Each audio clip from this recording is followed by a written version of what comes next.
qu'il ne sorte de votre bouche aucune parole mauvaise, mais s'il y a lieu quelques bonnes paroles qui servent à l'édification et communiquent une grâce à ceux qui l'entendent. Éphésiens 4, 29. Notre conversation devrait être plaisante à Dieu et être bénéfique aux autres.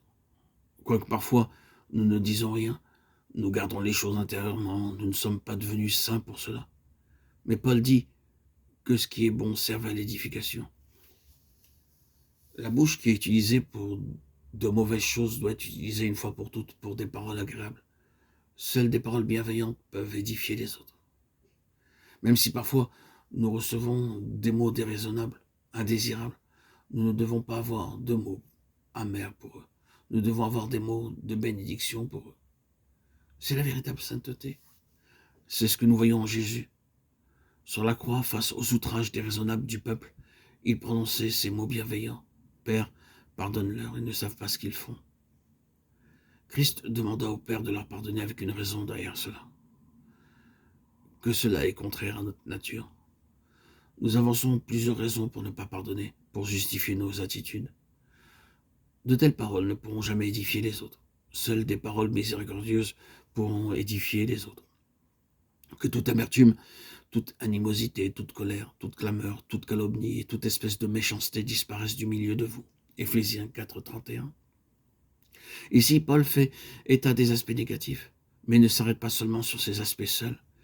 Il mentionne également les aspects positifs pour le croyant. Revêtez-vous. Soyez bons les uns envers les autres, compatissants, vous pardonnant réciproquement. Comment? Comme Dieu vous a pardonné en Christ. Éphésiens 4, 32. De nombreuses fois, nous pardonnons aux autres, mais la rancune contre eux dans nos cœurs ne nous permet pas de les revoir. Appliquons le même principe entre Dieu et nous. Et si Dieu faisait la même chose avec nous, dans quelles conditions misérables serions-nous? Nous devons nous pardonner l'un l'autre comme Dieu en Christ nous a pardonnés. La véritable sainteté est l'œuvre de la mesure de Christ en notre faveur. Les traits de son Église sont l'unité, la maturité et la véritable sanctification. Ces choses ne peuvent jamais se réaliser si l'homme essaie de fabriquer l'unité et prendre la direction du travail. Le résultat est le manque de sainteté dans l'Église.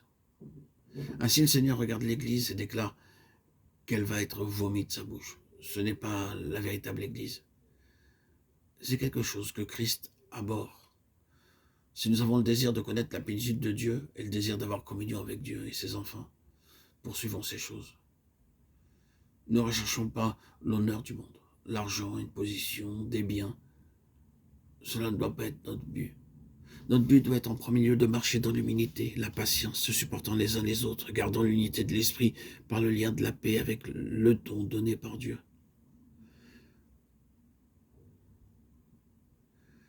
Avançons ainsi vers la maturité et recherchons la véritable sanctification.